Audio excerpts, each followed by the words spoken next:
o'clock in the morning on June 3rd, two men arose in Florida. They began preparing for their day's work, as they had since June a year ago. Jim McDivitt, command pilot of Gemini 4. Ed White, pilot in the right seat. For the next few hours, they would systematically progress toward launch. The steps were now a normal routine. They had done them again and again. They had practiced flying Gemini 4 in a simulator. They had practiced emergency aborts.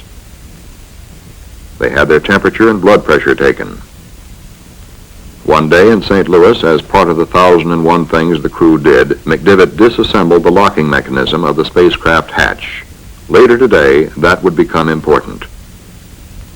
But it was now June 3rd. A year had ended for these men. A year devoted to a single goal, flying a 4-day mission in Gemini 4.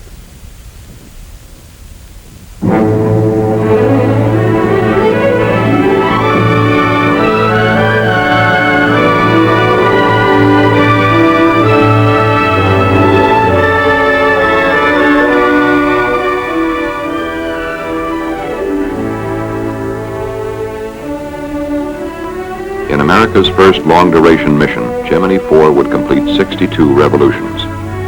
The flight plan called for the spacecraft to be inserted into orbit at 32.5 degrees north latitude at 185 statute miles in altitude over Bermuda. People were already adding a new word to their vocabularies, EVA. It stood for extravehicular activity. Some were uncertain whether you said EVA or EVA, but regardless of the pronunciation, it would become an abbreviation of our time. The flight plan called for EVA to begin on the second orbit. Somewhere over Hawaii, the pilot was to open the hatch of a depressurized cabin and stand up. Over the west coast of the United States, he would leave the spacecraft and expose himself to space. For 12 minutes, he would perform maneuvers over the United States. He would return to Gemini 4 and continue the mission as the spacecraft neared the night side of the Earth over the Atlantic. This was the flight plan. A special EVA suit and life support pack had been designed and tested by NASA engineers in the Crew Systems Division. The EVA helmet has 3 visors.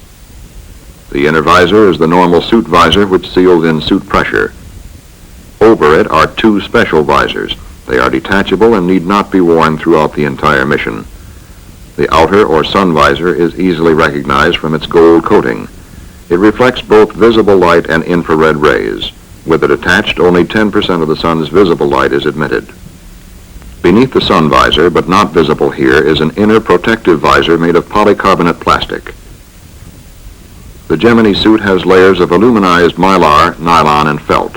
In combination, they protect the astronaut against temperature and space particles. Special overgloves are worn to guard against extremes of space temperature if the astronaut should grasp the spacecraft during EVA. As the astronaut leaves Gemini, he is attached by a supporting umbilical line 25 feet long. The umbilical is actually one assembly consisting of 3 elements: a nylon tension line, electrical wiring, and an umbilical line. The nylon line or tether is shorter than the umbilical line. It takes all loads exerted during EVA and can withstand 1,000 pounds of pull. The electrical wiring enables the astronaut to maintain direct communication with his command pilot. It also records biomedical readings for ground surgeons. The umbilical line furnishes oxygen to the suit from the spacecraft's primary oxygen system. The life support pack, mounted on the parachute harness, contains an emergency oxygen bottle. If the umbilical line should fail, the astronaut would have enough oxygen to support him for at least 9 minutes, more than enough time for him to return to the spacecraft safely in an emergency. The pilot also carries a small maneuvering unit during EVA, the so-called space gun.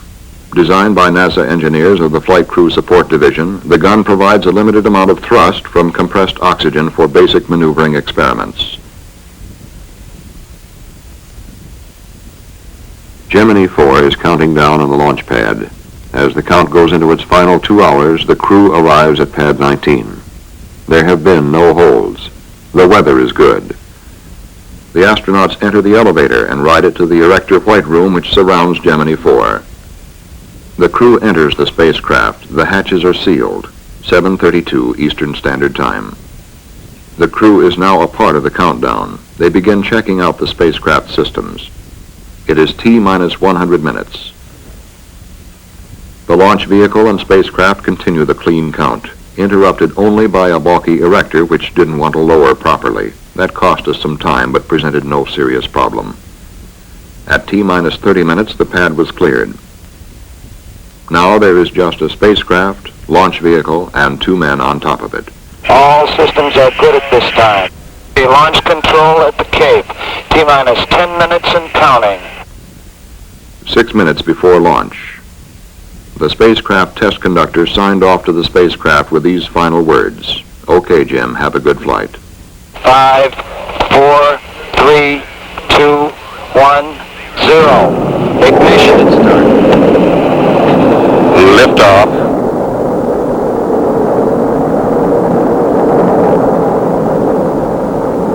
At 10:16 Eastern Standard Time, Gemini 4 was on its way. We have a roll program initiated. I know.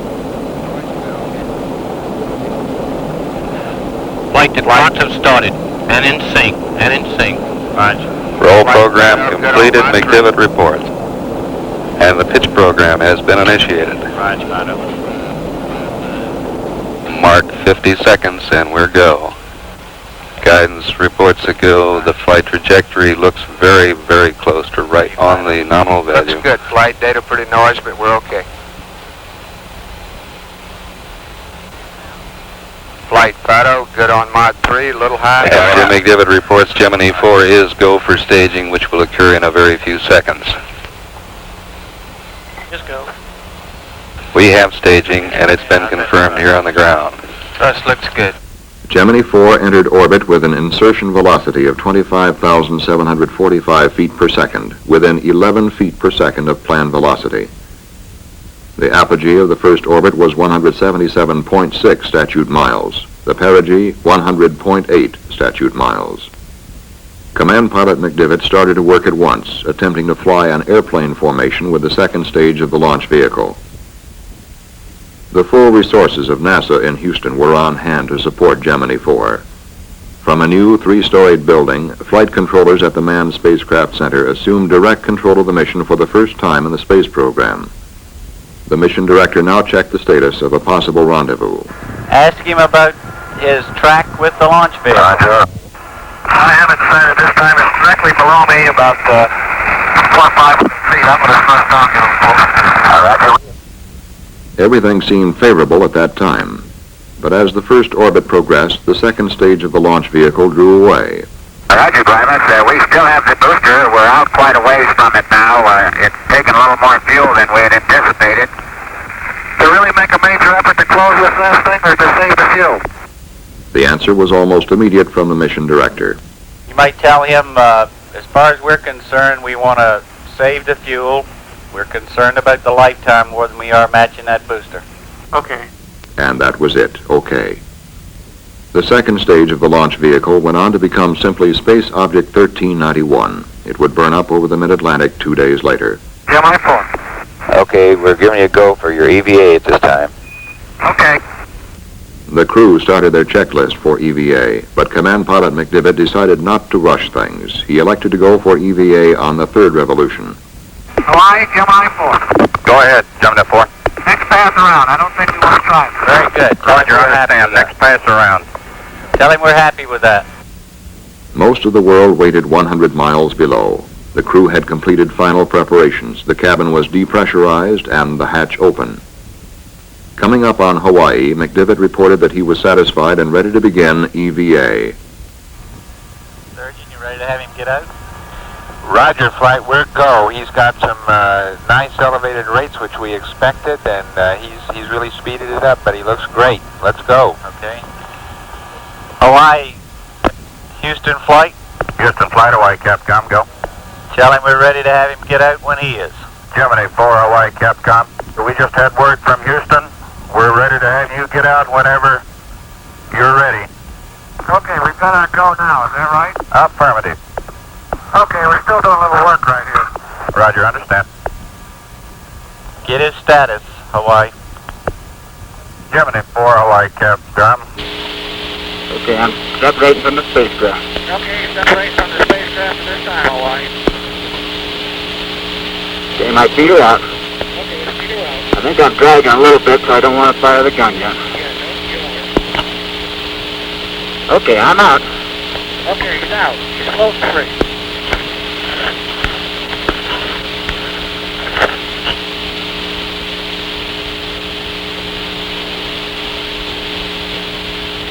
Okay, I put a little roll in, took it right out. Very good.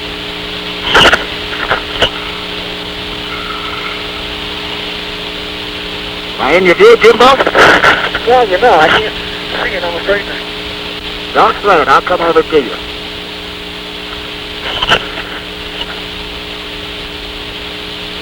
Oops, there goes your glove. Well, we just let it go. All right. Okay, I rolled off and I'm rolling to the right now. Under my own influence. There goes a... Looks like a thermal glove, Jim. It is, Ed. All right. Now I've come above the spacecraft. I'm coming back down now. I'm under my own control. Okay, I'm coming over. You look beautiful. I feel like $1 million. I'm coming back to you. The gun works real good, Jim. Let me get over here where I can see. Yeah. Well, I got me upside down. Okay, don't fire the thrusters. Make that flag look pretty. Yep. Okay, I'm right by the sub antenna now. Okay. Listen, let me get some notes for you. I ought to be getting some tremendous pictures of you. Let me try again with the Hasselblad. Okay, I think I've exhausted my Okay. air now. Stay right there. I had very good control with it. I just needed more air. Okay, stand by. Let me take a couple pictures of them. All right. Tell them what you think. That's right. Capcom, it's very easy to maneuver with the gun. The only problem I have is I haven't got enough fuel. I've exhausted the fuel now, but I was able to maneuver myself out front of the spacecraft back. I maneuvered right up back on the back of the adapter. Just above Jim, came back into his view. This is the greatest experience. It's just tremendous. Right now, I'm standing on my head, and I'm looking right down. It looks like we're coming up on the coast of California. As I go in a slow rotation to the right. There is absolutely no disorientation associated with it. One thing about it, when Ed gets out there and starts wiggling around, it sure makes the spacecraft tough to control. Okay, I'm drifting down underneath the spacecraft. There's no difficulty with recontacting the spacecraft. It's all very soft. Particularly as long as you move nice and slow. I feel very thankful to have the experience to be doing this. I'll bring myself in and put myself out into your view, Jim. Is he taking pictures? Okay, do you want me to maneuver for you now, Ed? No, I think you're doing fine. What I'd like to do is get all the way out, Jim, and get a picture of the whole spacecraft. I don't seem to be doing that. Yeah, I noticed that. You can't seem to get far enough away. No. Texas, remote your air to ground. California, go local. I'm coming back down on the spacecraft. Listen, it's all the difference in the world with this gun. When that gun was working, I was maneuvering all around. Just for your information, Ed, we're only down to 48% on our O2. Okay. DCS O2 pressure is about 830, so stay right up there. Let me get a picture of it. Can you see the camera here? Yeah. You pointing at you? No, not now. I'm out of it. You got about 5 minutes. Okay, I will let myself go out now.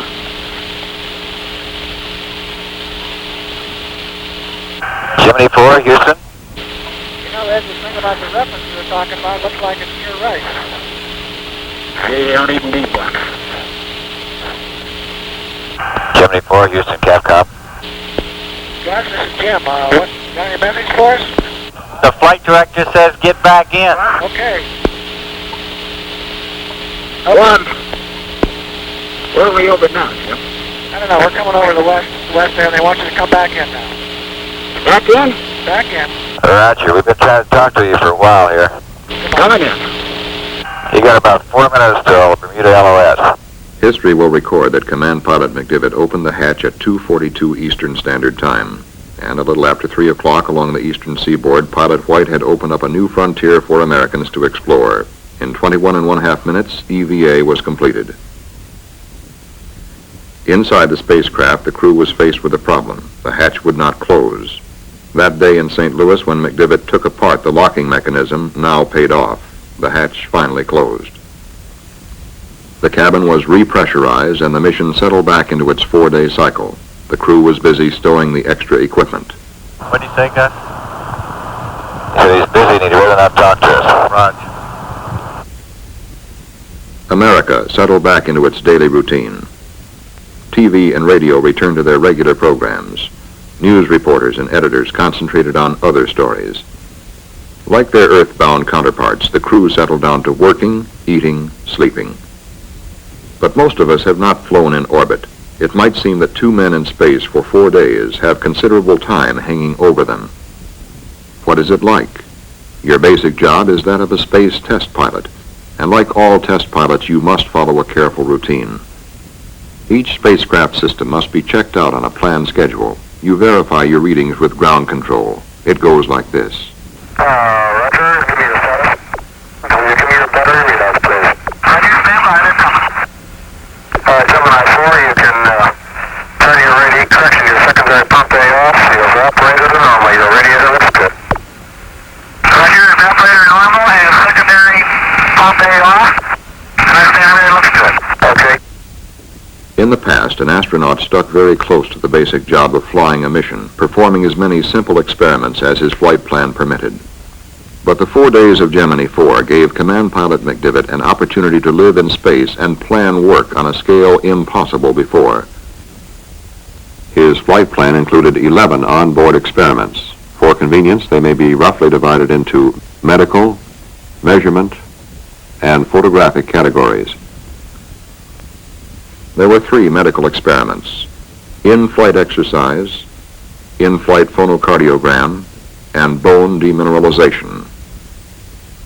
The 5 measurement experiments included measurement of radiation, spacecraft exterior, radiation, spacecraft interior, measurement of the electrostatic charge accumulated on the spacecraft exterior, measurement of the direction and amplitude of the Earth's magnetic field, sextant-type measurements for navigation study.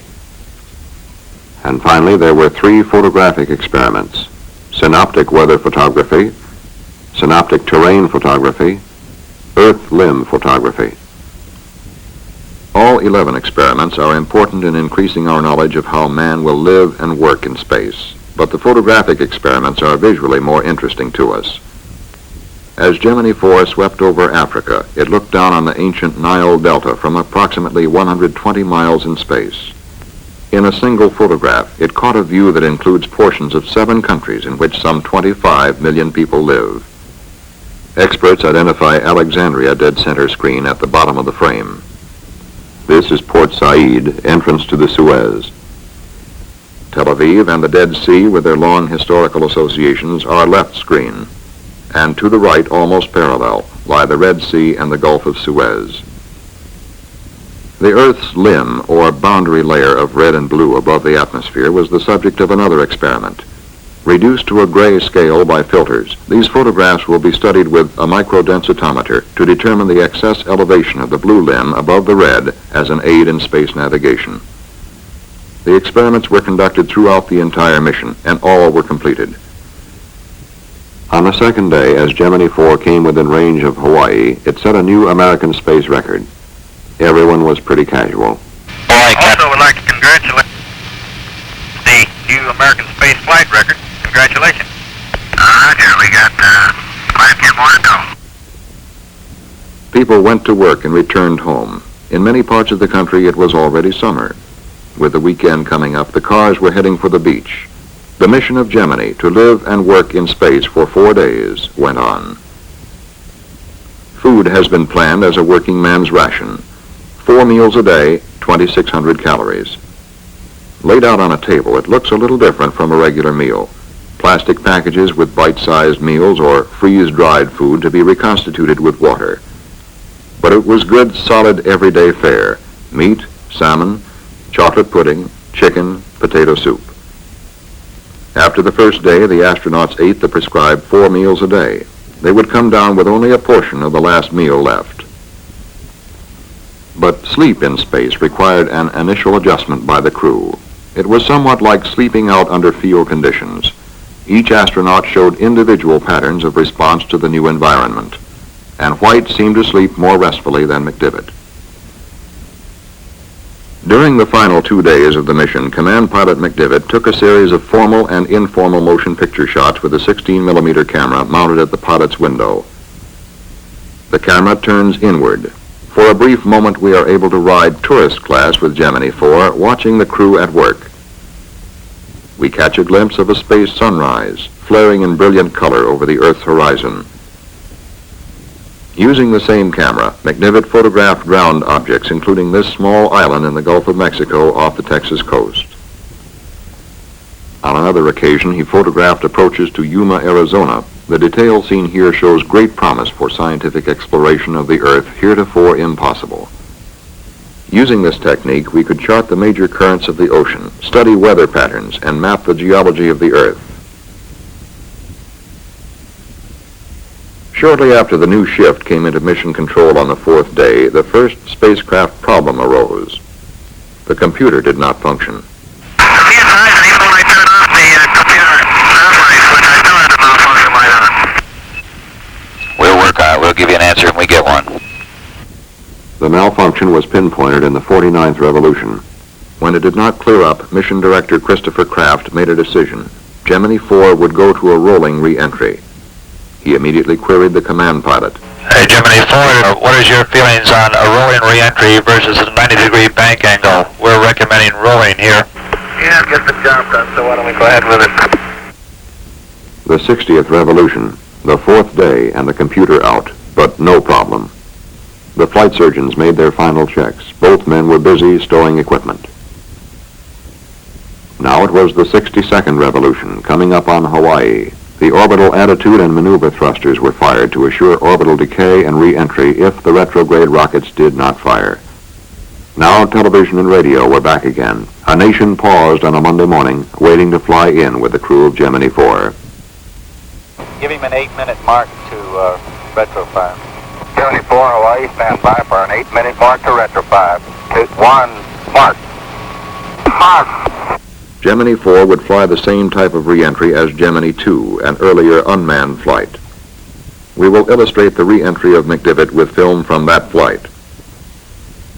This is an onboard camera, Gemini 2, looking through the spacecraft window. The film is reproduced at 4 times normal speed. Feeling great. How about you? Gemini 4, Houston, Capcom. Well, Houston, Gemini 4. Roger, you started your rolling re-entry? Roger. Your weather is still very good, Jim. Okay.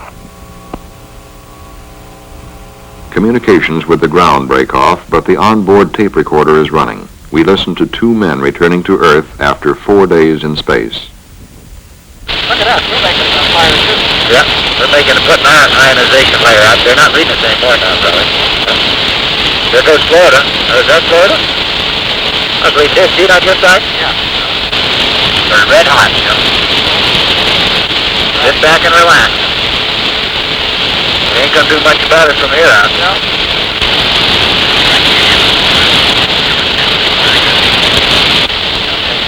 Get ready for the cheeks, Ryan.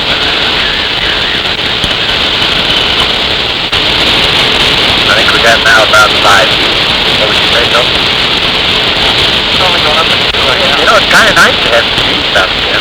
Yeah, it is. It's making me dizzy going around in circles. Look at the paint coming off my window. Roger, Kickapoo. We're just about ready to put the parachute out. Stand by. Okay, parachute's coming. And there's the D-read. And it's a good one, isn't it? There's the Nobody can read me now, but does that parachute look great? You're not kidding. During re-entry, the USS Wasp launched 13 search and recovery aircraft. Gemini 4 splashed down at 12:13 Eastern Standard Time, June 7, 1965. It was sighted by a search aircraft 7 minutes later. Navy frogmen swiftly attached the flotation collar, and at 12:39, Command Pilot McDivitt opened the hatch. Both men took a deep gulp of fresh air. 4 days in space had ended. The command pilot requested a pickup by helicopter, and in a matter of minutes, the prime recovery helicopter had the crew safely on board. They were flown to the deck of the Wasp. Admiral William McCormick, commander of the Western Atlantic Recovery Forces, and his staff offered the first formal congratulations on the flight. The crew then walked to the carrier elevator, bound for their physical examination. A long series of physical examinations would follow in the days ahead. The condition of both astronauts was excellent. While the doctors were examining the crew, another group of men was scrutinizing other data just as closely. The engineers who designed the spacecraft and solved the problems took a hard look at what happened. They analyzed miles of coded tape which spell out each detail of the mission. The results were more than a demonstration of man's ability to go into space and return. Gemini 4 was a major advance in manned spaceflight operations, the first time 2 men had spent 4 days in space. The crew, eating, working, sleeping in space, demonstrated that man can perform a number of functions in the exploration of space in a properly controlled environment and suffer no significant ill effect from extended spaceflight. Colonel White demonstrated that an extravehicular astronaut could travel in a precise manner from point to point. For the first time during an extravehicular activity, the spacecraft was flown with steady control by its command pilot. Colonel McDivitt also performed re-entry under manual control, further evidence that man can circumvent problems which arise by carrying out a primary operation in a straightforward manner. Gemini 4 was an encouraging landmark in relation to the future objectives of both the Gemini and Apollo programs.